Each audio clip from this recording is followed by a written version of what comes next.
Hello everyone, I am Vishal Narwade. I have secured 91 rank this year in the UPSC. Generally, we talk about what should be done and what should be studied for prelims 2020. Now we will talk about the don'ts, what not to do or what to avoid things for prelims. The first important is do not study or revise too much or extra for those subjects which carry the lesser marks in the UPSC, be it like ancient India, medieval India, or the static portion of science and technology. So we have to go for proportionate to the marks. Our effort should be accordingly. Second important is don't compare your preparation with anyone else. Every topper each year has a unique journey of his or her own. So you have to also believe in your way of preparation. Otherwise, if you compare with anyone else, you will compromise with your own priorities and the sequence of preparation. The third important thing is don't read the new things now, because syllabus is unlimited. You have to focus and believe in whatever you have read throughout the year. Just revise that. Multiple revisions is the key for success in the prelims. Don't expect that you will be able to cover the 100% syllabus of the prelims, because having this impractical goal for yourself will make you frustrated. You will come under undue pressure for covering more and more syllabus. So remember that UPSC cutoff has gone never beyond 110 except on one occasion. So it means only 55 net questions we have to do correctly, not the 100% questions. Then don't read, revise, remember each and everything in the whatever current affair reading material you study. Again, on the basis of previous year question paper analysis, it shows that some subjects carry more weightage from the current affairs, like science and technology, or government schemes current affair booklet, or even the environment. From economy, we can have some organizations, some economic indexes, reports published, and in IR also we can go for international organization or some important treaties and agreements. So we have to do selectively the current affair. Don't go into the comfortable mode just before the exam. I have seen with my friends that many of them choose the subject of their own comfort just before few days of the prelims. It will not be a rational decision. So try as much as you can to have your own sequence not getting disturbed as exam approaches. Don't stay in the coaching test series mode till the last day of preparation. Otherwise, your mind will get tuned to the question paper set by the coaching and not as per the UPSC paper. So in the last week at least, we should go for the UPSC previous year question paper so that you get tuned to yourself for the UPSC question paper. Don't rush for solving the maximum number of prelims question papers. I have my friends who have solved 100 plus question practice paper for the prelims, yet they have not been able to qualify. My point is that the learning from solving the prelims question paper is more important than how many practice papers you solve. So selectively choose as per your own need the subject in which you think you are weak, and 2-3 full syllabus question papers you can solve, but don't make it that every day you have to solve each and every question paper. Then if you talk about on the exam day, don't panic if on the first page you are not able to attempt even a single question. Generally happen that when we initially, suppose I got a set C and initially some questions I am not able to solve, they get fumbled and then randomly we start from the middle of the question paper. Don't do that. have your own sequence from 1 to 100, read that sequence. Otherwise, what will happen? You will lose your both confidence as well as time. Believe that UPSC come up with the balanced question paper inclusive of all subjects. Next important thing is, don't be overconfident about the prelims. This is especially true for the candidates who have got selected this year and then trying to improve their rank, so they are again appearing for the prelims. As I was earlier in the IRS and Indian Police Service, I have gone through that phase. On that basis of experience, I will say that every year is a fresh year, competition is new, prelims is very uncertain, so you have to be confident, but don't be overconfident about the prelims. Then don't take CSAT for granted. This is especially true for the candidates with the engineering background, science background. There have been examples every year who have got very good marks in the GS, but because of the CSAT they were not able to qualify. Because we do not practice at all for the whole year for CSAT. So solution will be, check yourself. If you solve 2-3 previous year question paper of CSAT, you will get an idea whether you need exclusive preparation for CSAT or not. But don't go unprepared for CSAT.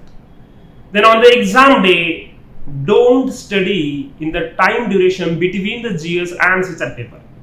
Generally people do that because our brain has been exhausted in the GS paper, and a very demanding question paper of CSAT is going to come where we have to read a lot, logical reasoning, aptitude, Kant. So our brain need enough rest. Otherwise, many of my friends have faced the issue that in the second half during CSAT paper, they are not able to focus properly. Then don't discuss or search the answers of the GS paper. Don't discuss with your friends after the GS paper. It is a habit for candidates because it may negatively impact your CSAT paper coming soon in just 2 hours. So take proper sleep, or you can rest yourself after GS paper, and don't go into the race of finding the answers of GS paper. Don't compromise your sleep. Don't compromise your sleep. Especially in the few days just before the exam paper, because it will disturb your sleep schedule, and it will be better that you get tuned to yourself as per the exam time, so that your preparation and your exam solving mind get trained for that. Next is, don't get confused by the multiple strategies which are suggested by the topper. This is not a time to add some additional sources for your preparation. Believe in whatever you have read throughout the year, because that is going to help you to revise again and again.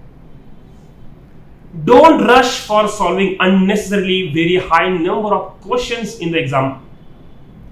I think 110 has been the cutoff, means net 55 questions. So anything 85 plus is a very good attempt, considering the accuracy of every candidate is different. As soon as we start attempting 90 plus questions, I think there is a very high chance of getting negative marks, which will degrade our chances of success. So how you should have to exercise a much needed self-control in the last few questions. Then don't be confused. Don't stay in the confused state of mind with low confidence, because prelims is all about your decision making, your confidence. You have to take a stand in multiple options. If you go into the confused state of mind, you will do so-called silly mistake despite you know the answers. So stay confident. Don't think again about the option while darkening the circles in the OMR sheet. Generally what happens, while solving the question paper, we tick mark the correct option, but when we come back to the OMR sheet, we overthink about that option, and we unfortunately convert the right answer into the wrong answer. So don't do that. Don't go completely into the recall mode only, because this is especially true even in factual questions. In the questions of static subject like history, polity, you can also think on the spot, and logically thinking will help you to reassure that your answer is correct. So train your mind accordingly, that you can think, or you have to think logically also in the questions of factual. Then very importantly, that don't miss the words like always, never, should be, mandatorily, legally binding, or only. Generally, the statements having these words are incorrect. Though there is no any such a rule, but the previous year question paper analysis shows that the words, if they are present in these sentences, they will be incorrect. Don't leave the question only because it is completely unknown to you. Give it also a genuine reading, an honest reading. Maybe an elimination technique will help you to get to an answer. So learning is that we have to read all 100 questions. For example, this was a UPSC previous year question paper. It is Chinese traveler, completely unknown question to me, suppose that time in the exam hall. I read it. So extreme sentence, that is sentence 1. The completely immune from robbery. This is extreme sentence, it is incorrect. If you eliminate 1, automatically we get an answer option Bombay, B, 2 and 3 only. So give a genuine reading. Don't spend too much time in darkening the circles in OMR sheet. It needs a practice. Generally we become over cautious and we take a lot of time, even 10 minutes to darken the circles. So we have to practice, don't waste your time. And while darkening, we can talk to ourselves telling that question number 3, C, so that we don't do the mistake while darkening circles. Next important is, don't let the external factors impact you on the day of exam. Be it like the reaching to the exam center, so traveling issues, or the surrounding disturbance in the exam hall.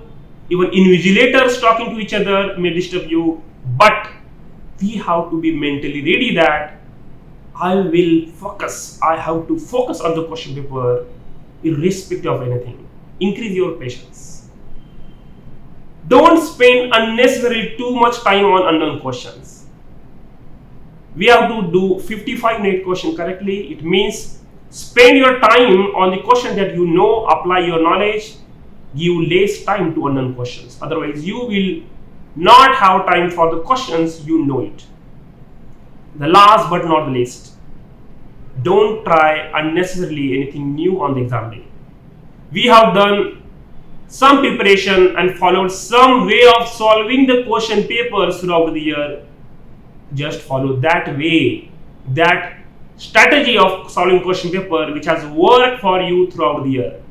Unnecessarily trying new will defeat the very hard work that you have done throughout the year. Thank you so much. Hopefully it will help you all. Best wishes for all the candidates which are going to appear this year in the prelims. Thank you so much.